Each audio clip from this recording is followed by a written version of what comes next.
एक वण सिंध अमड़ जे नाव कावश ऐं केटीएन संस्था तरफ़ां ऐलानियल इन वणकारी जे मुहिम जे सिलसिले में पहिरें ॾींहं खां आख़िर ॾींहं ताईं मुसलसल बेले खाते घोटकी जे सहकार सां ऐं ॻोठाणनि जी जेको ॻोठाणनि जेका मानाइती मोट ॾिनी सॾ खे माशाअल्लाह सॼे घोटकी ज़िले में हज़ारे ॿूटा पोखिया विया आहिनि। अॼु असां नूर खान रिंद ॻोठ में मौजूदु आहियूं।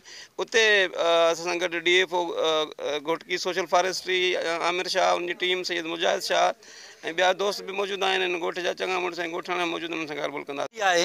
जेको सिंध जे हिकिड़ो वणु जेको आहे नारो बि आहे त हिकु वणु सिंध अमड़ जे नाव ऐं तमामु बहितरीनु ख़ुशी थी आहे। असां स्कूल में जेका नूर खान स्कूल में वण हिकु अॼु नवां लॻा आहिनि ऐं इनशाला वॾी ख़ुशी आहे असांखे त जेको वणकारी थींदी इन सां वॾा फ़ाइदा आहिनि असांखे। असां कॾहिं ज़िंदगी में बि सोचियो न हो त ईअं बि का वरी इहा थींदी जेको आहे सो वणकारी थींदी। बाक़ी हाणे हिन इहा थी आहे त असांखे ॾाढी ख़ुशी थी आहे। जेको वणकारी मुहिम शुरू थी आहे उहा असांखे तमामु ॾाढी ख़ुशी आहे, छाकाणि असांजे जेको सिंध में हुया तमामु घणा ॿेला हुया। असां जेके सिंधी हुया उन्हनि तमामु घणा ॿेला ख़तमु करे छॾिया आहिनि ऐं तव्हांखे जेका आहे वणनि जी जेका अहमियत उहा त उन्हनि जे बारे में तव्हांखे तमामु घणी ॼाण आहे। जिते वण घणा हूंदा आहिनि उते तमामु बरसाति पवंदी आहे ऐं जिते बरसाति पवंदी आहे उते तमामु घणी ख़ुशहाली ईंदी आहे ऐं उते जेका आहे गर्मी जेका आहे शिदत उहा उन में घटिता ईंदी आहे। जीअं तव्हां ॾिसो था असांजे सिंध में जेका आहे गर्मी शिदत तमामु घणी जेका आहे वधी वई आहे। किथे 50 सेंटीग्रेड आहे त किथे 40, किथे 47 तमामु घणी जेका आहे वण हाणे थींदा त असां जेका गर्मी पैदा आहे उन में तमामु घटिता ईंदी ऐं असां जेके सिंध आहे उहा हाणे ख़ुशहाल थींदी। हिकु वण तमामु ख़ुशी थी। हिकु वण सिंध अमड़ जे नाव इहा जेका मुहिम हली रही आहे असांखे इन खे असां उमेदवार हुयासीं त इहा मुहिम असांजे ॻोठ में बि अचे। माशाअल्लाह तव्हांजी महिरबानी साईंरनि जी महिरबानी सां असांजे ॻोठ में बि इहा मुहिम शुरू थी आहे। अलाह जे हुकुम सां इनशाअल्लाह हर वण अलाह जे हुकुम सां तमामु घणा वण थींदा इनशाअल्लाह। जीअं तव्हांखे ख़बर आहे त असांजी दुनिया में ग्लोबल वार्मिंग साल ब साल वधी रही आहे। उनजी भेट में असांजी भेट में जेको आहे वणकारी जेको आहे उहो तमामु घटि आहे ऐं ग्लोबल वार्मिंग वधी रही आहे ऐं व्हीकल्स असांजी जेके एरियाज़ में वधी रहियूं आहिनि। उनजी भेट में जेकॾहिं असां वण न पोखींदासीं त उनजो रशो वधी वेंदो ऐं असां वटि जेको आहे गर्मी जी जेकी शरह आहे उहा साल ब साल वधी वेंदी।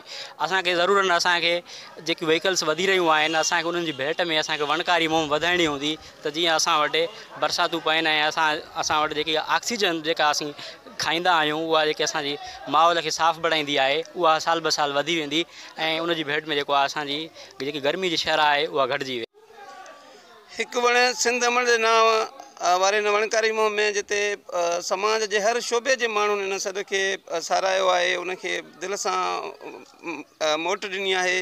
पर उन सॼे हिन मुहिम दौरान जेकॾहिं ॿेले खाते घोटकी जा महिनती ऐं पंहिंजे कम सां दिलचस्पी रखंदड़ ऐं वणनि सां मोहबत कंदड़ ही टीम जंहिंजी अॻुवाणी DFO सोशल फॉरेस्ट्री साईं आमिर शाह करे रहिया आहिनि, उहा टीम न हुजे हा त शायदि असां इन अंदाज़ में इन मुहिम खे मल्हाए न सघूं हा। कावश केटीएन संस्था तरफ़ां हिकु दफ़ो ॿीहर फॉरेस्ट डिपार्टमेंट न सिर्फ़ु घोटकी पर सॼे सिंध में उन्हनि जंहिं नमूने सां असांजी रहनुमाई कई वणनि जी पोखाई में उन्हनि जो शुक्रियो अदा कयूं था ऐं साईं सां ॻाल्हि ॿोल कंदा। सही महिरबानी तव्हांजी, जंहिं अंदाज़ में तव्हां असांजी गाइड कयो रहनुमाई कई। अॼु माशाअल्लाह आख़िर ॾींहं बि पाण सवें ॿूटा पोखिया आहिनि त कीअं था महसूसु कयो इन सफ़र खे? इहा ॾाढी ख़ुशी जी ॻाल्हि आहे ऐं ख़ासि करे KTN नेटवर्क जी सॼी टीम ऐं ख़ासि करे तव्हांजी टीम कैमरामैन ऐं तव्हांजो जेको स्टाफ आहे इन्हनि बि वॾी डेडिकेशन सां कमु कयो ऐं जेको टास्क असां माण्हुनि खे अवेयर करण जो KTN नेटवर्क खयों जेको आहे उहो उनमें तव्हां इहो नोटिस कयो हूंदो त पोइ 6 ॾींहंनि खां वठी जेको आहे माण्हुनि में तमामु घणो जोश ऐं जज़्बो अची वियो ऐं पंहिंजे माहौल खे सुधारण लाइ ऐं उन्हनि वधि में वधि जेको आहे मुहिम में जेको आहे पार्टिसिपेट कयो त जीअं असांजे सिंध में असांजे पाकिस्तान में वधि में वधि जेको वणनि जी तादाद जेको आहे उहो वधी सघे। वेठा थई विसारे दिल लाहे छॾ तांग वेठा थई विसारे वेठा थई विसारे हू जियरे ई मारे दिल लाहे छॾ तांग वेठा थई विसारे। साईं मुजाहिद शाह जेके पुणे मुहिम दौरान हमेशह असां अॻु में उन्हनि पहुचंदा जिते प्रोग्राम तय थियल हूंदो। साईं कीअं था महसूसु कयो? माशाअल्लाह तव्हांजी टीम तमामु घणी महिनत कई। साईं टीम असांजी पूरी गॾु आहे। हिकु वण सिंध अमड़ जे नाव जेको प्रोग्राम असांजो हफ़्ते जो हुयो 7 ॾींहं आहे, अॼु हिते मौजूदु आहियूं। हिते प्रोग्राम आहे ऐं उनखां पोइ असां जेके आहिनि लखे वण हिन घोटकी ज़िले में पोखे हिन खे सरसब्ज़ ऐं शादाब बणाईंदासीं।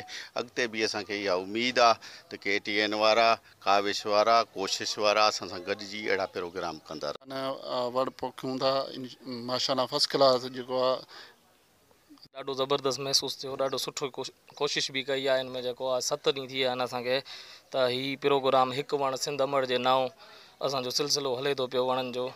त इन में असांजो सभिनी संगत जो माना जेको आहे तावाना अब्दुल गफ़ूर ऐं जेको आहे ख़ालिद हुसैन गाॾाणी, साईं अदो सैयद मुजाहिद हुसैन शाह, इजलाल हुसैन शाह, नज़ीर अहमद ऐं ॿियो स्टाफ बि गॾु आहे असां सां।